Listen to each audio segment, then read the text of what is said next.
Nileshwaram Rajas higher secondary school 1982 ബാച്ചായ ഓർമ്മക്കൂട്ടിന്റെ 14ാമത് കുടുംബസംഗമം കാഞ്ഞങ്ങാട് IMA ഹാളിൽ നടന്നു.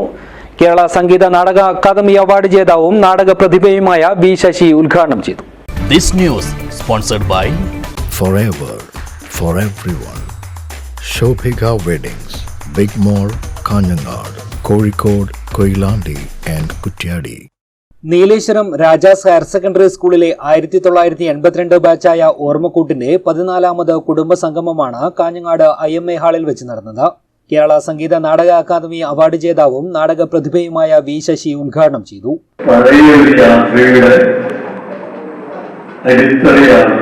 നമ്മുടെ ഇന്നത്തെ സംസ്കാരത്തിനാണ്, അതായത് സിദ്ധു നിർദ്ദേശിച്ച സംസ്കാരം, വിജ്ഞാനത്തിന്റെ സംസ്കാരമെല്ലാം ഉണ്ടാകുന്നത് ഈ കൂട്ടായ്മയിൽ നിന്നുള്ള യാത്രയിൽ നിന്നാണ്.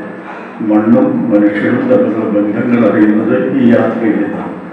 ഈ യാത്രയിൽ നിന്നാണ്, ഈ യാത്രയാണ്, ഈ കൂട്ടായ്മയാണ് പുതിയ സംസ്കാരങ്ങൾ ഉണ്ടാകുന്നത്. ആ സംസ്കാരത്തിൽ നിന്നാണ് പുതിയ വ്യക്തിത്വം രൂപപ്പെടുത്തുന്നതെന്ന് മഹാന്മാരായ പലരും പറഞ്ഞിട്ടുണ്ട്. ടോൾസ്റ്റോയെ പോലുള്ളവർ, വിൻസ്റ്റൺ ചർച്ചിലെ പോലെയുള്ളവർക്ക്, അബ്രഹാം ലിങ്കനെ പോലെയുള്ളവർക്ക് ഒക്കെ ഉണ്ടാകുന്നത് പുതിയ വ്യക്തിത്വം രൂപപ്പെടുത്തുന്നത് കൂട്ടായ്മയിൽ. ഓർമ്മക്കൂട്ട് chairman doctor P Vinod Kumar അധ്യക്ഷനായി. നീലേശ്വരം നഗരസഭാ കൌൺസിലർ കെ ജയശ്രീ, കാഞ്ഞങ്ങാട് നഗരസഭ മുൻ councillor Khadeeja Hameed, CM Raju, K Geetha, KP Sasikumar, K Satheesan, T Pavithran തുടങ്ങിയവർ സംസാരിച്ചു. നീലേശ്വരം റൂറൽ കോഓപ്പറേറ്റീവ് സൊസൈറ്റി സെക്രട്ടറിയായി വിരമിച്ച KM ഉണ്ണികൃഷ്ണൻ, ശ്രീലങ്കയിൽ നടന്ന മാസ്റ്റേഴ്സ് ബാസ്കറ്റ്ബോളിൽ ഇന്ത്യയെ പ്രതിനിധീകരിച്ച P Gopalakrishnan, Kasaragod chamber of commerce നടത്തിയ ജില്ലാതല പൂന്തോട്ട മത്സരത്തിലെ വിജയി റംല ഷാഫി, റബ്കോ MD ആയി തെരഞ്ഞെടുത്ത K സതീശൻ, വിദ്യാഭ്യാസ മേഖലയിൽ ഉന്നത വിജയം നേടിയ ഓർമ്മക്കൂട്ട് കുടുംബാംഗങ്ങളുടെ മക്കൾ എന്നിവരെ ചടങ്ങിൽ വെച്ച് ആദരിച്ചു.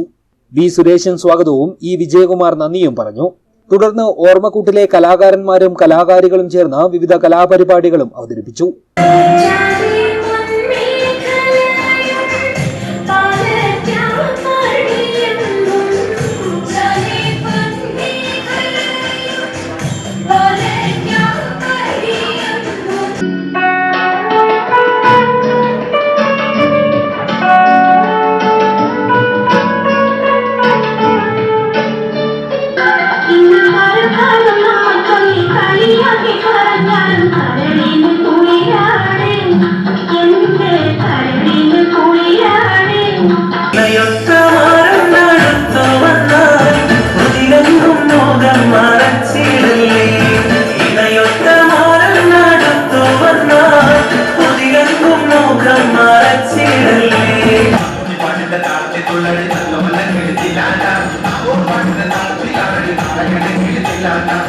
News bureau, Nileshwaram.